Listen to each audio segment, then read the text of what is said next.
with the jobs might become obsolete. For example, in a banking environment, again, change of address, bank operators. So why don't we automate those processes, looking at the insights from FISM platform? And what we have done, we have integrated MindEasy, our platform, with FISM to get data directly into MindEasy and give the clients a vision where they can automate the process where the jobs might become obsolete or they require more upskilling and training. So the client get a whole comprehensive ROI on their automation journey. So the next, thank you, Jonah and Samantha, for joining this, for this, sharing your insights.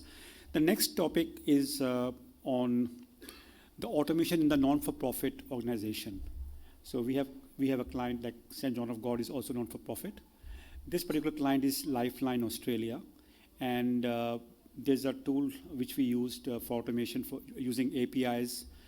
So it's API-based automation, and the tool name is Workato, which is a function or adding the work and automation, Workato. And they are there for last 15 years. The founder, Vijay Tala, was the founding member of TIPCO, and they do a lot of integration from iPaaS perspective.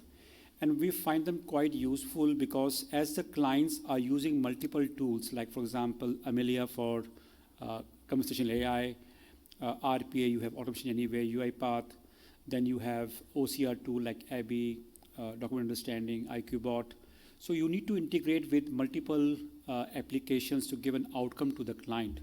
And we are using Workato as a backend integrator, so multiple applications and tools can talk to each other and give an outcome to the client. Now for onboarding of an employee or offboarding of an employee, God forbid, offboarding should not be there. You can directly do it from Teams or Slack. You don't have to go to multiple systems to onboard a person. So look at how much time you save, but more importantly, what is the EX or employee experience they gain when you join on day one, and by press of a button, you get your laptop done, your access created, your pass created, your access to all the apps are done with a click of a button from Teams only. So look at the employee experience for HR organization and also for the employee who is joining on day one. So we have done partnership with them, and the example which we are showing currently is for Lifeline Australia, which is a non-for-profit organization. And John Deeb, who is a country manager for Workato, is speaking to John Witt from Lifeline, Peter Witt from Lifeline Australia. So we will play that video for you. It is for 10 minutes video.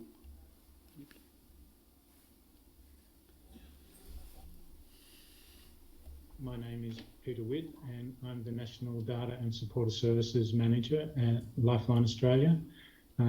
Most people will know Lifeline.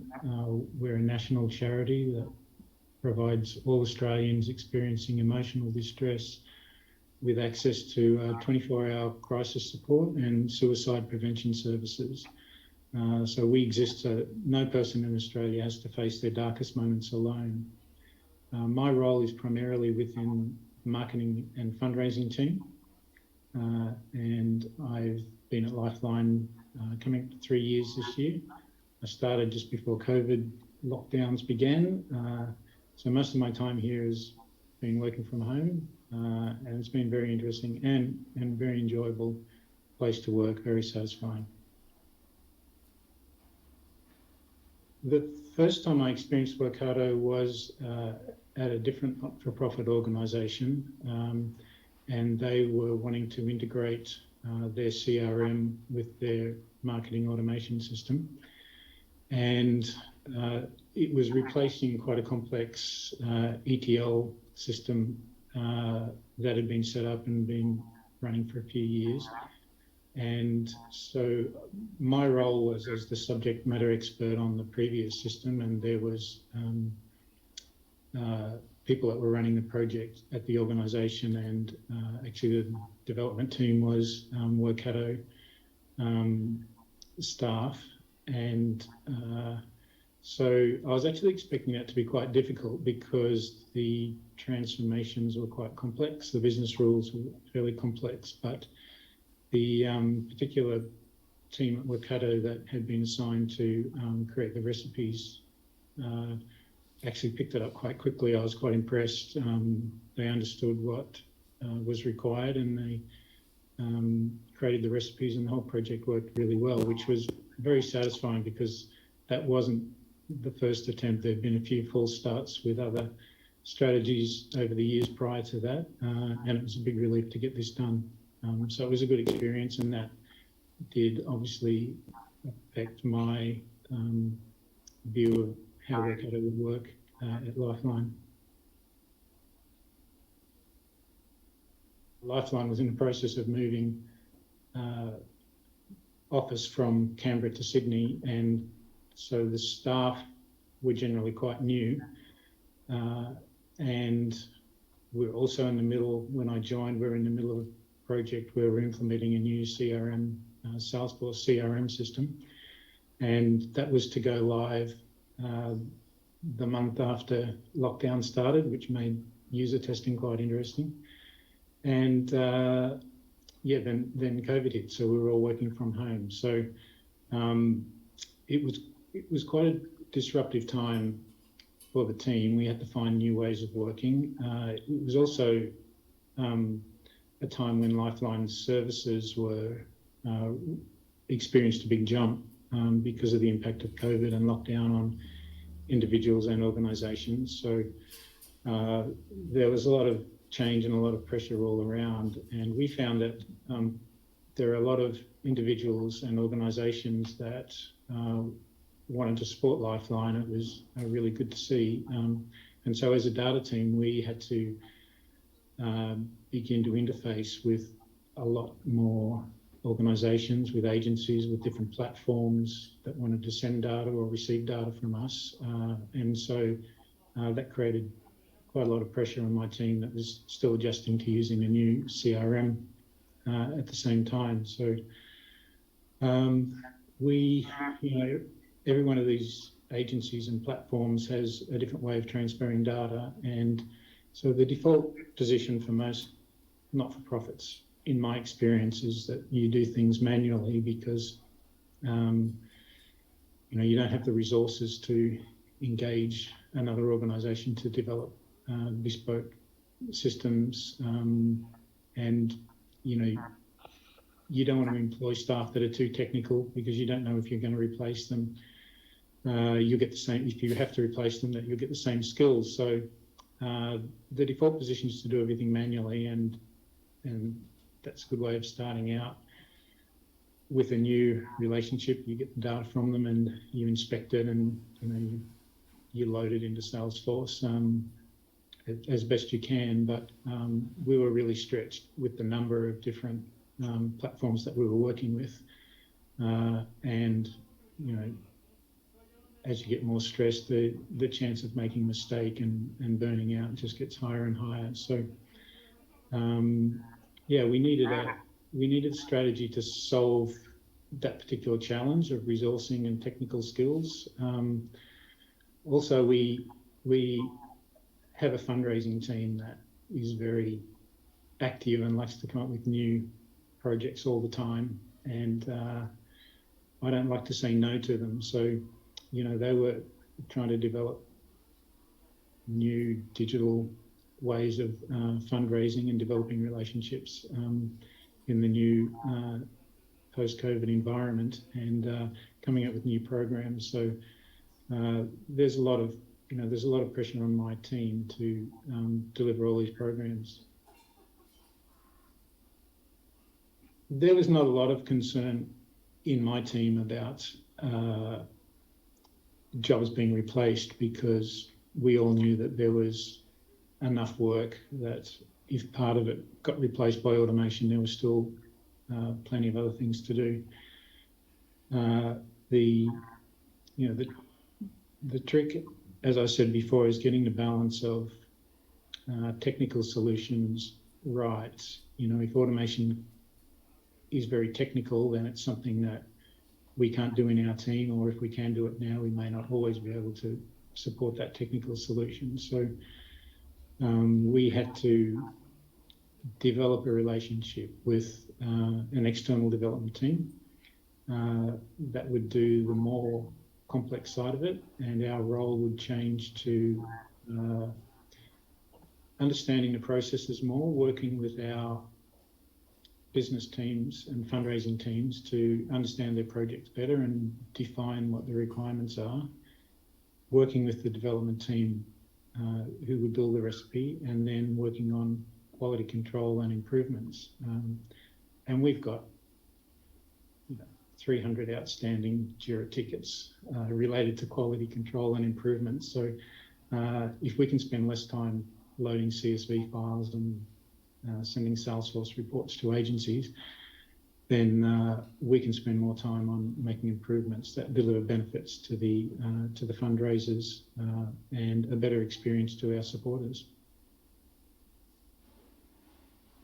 Our fundraising team are free to develop relationships with new partners and to try to reach people to get our message out in new and innovative ways, without having to worry whether we've got the resources to manage the back-end data work for it. When there's a new project coming up now, we just say, yes, we can do it. We assign some time to the development team to develop the Workato recipe to import the data or export the data or integrate the two systems. And typically that's, that ranges from about half a day's work to maybe 2 days' work, which is not a lot. And the result is that we understand the recipe and we can make tweaks to it. So it's not out of our control. We're not dependent on one person. We can, we'll always be able to find a developer, and we understand what the job's doing. So I think within the fundraising team, it's providing the ability to pursue all the different innovations that they want from a fundraising perspective. And our fundraising team, our performance has actually grown dramatically over the last 2 years, quite surprisingly. Also, the other thing is, because of the range of tasks that Workato is able to do for us, we have sort of consolidated a lot of the technical work that we need into the one platform. So we don't have to have a range of products for different circumstances. We've set up an API. People can send us leads and send us donation information, and we can import CSVs, and we can integrate with external systems all in the one tool. And so we do have other areas of our business that have expressed an interest in Workato as well. So we'll be building on what we've got and leveraging it as much as possible. When we started out, we'd identified about 12 tasks that we had to do. We got the first one done in the first weekend, I think, actually. I did that with a bit of support from the chat and the folks at Workato. And so we've got four integrations running now. And as time goes on, we're just developing a long list of further projects that we hope to automate. So we'll spend the rest of this year getting those done. Workato has just become, obviously, Workato and automation, it's just the go-to solution now for when we have new projects that we need.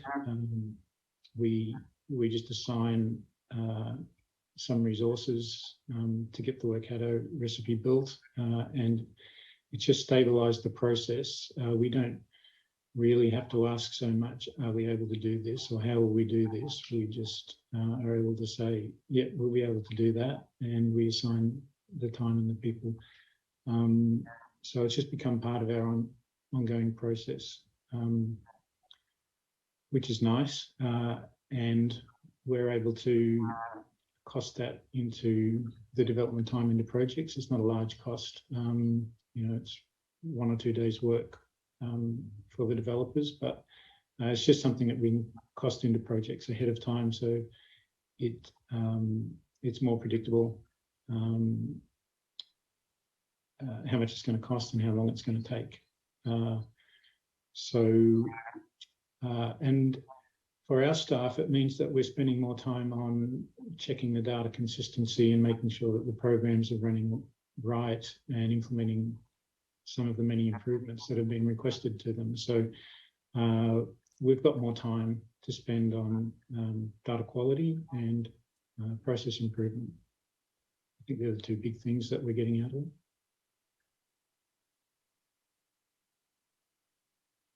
The highlight for me is the lengths that the Workato team, their success team that's assigned to the customer to get them up and running, they're very dedicated to make sure that your projects actually work, and they follow up and they help you, and they make suggestions, and anytime you get stuck, you can just give them a call.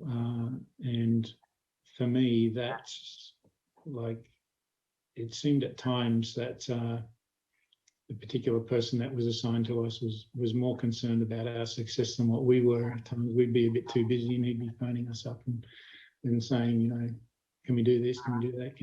Would you like some help with this? And that was great. And the every time I had a question, any time of day, I was able to go on to the chat, and somebody would respond within a few minutes and answer my question. And I think as a not-for-profit, you don't always have access to the technical resources that for-profit companies have. So that's really a big point in favour of Workato, and something that's really helped us out.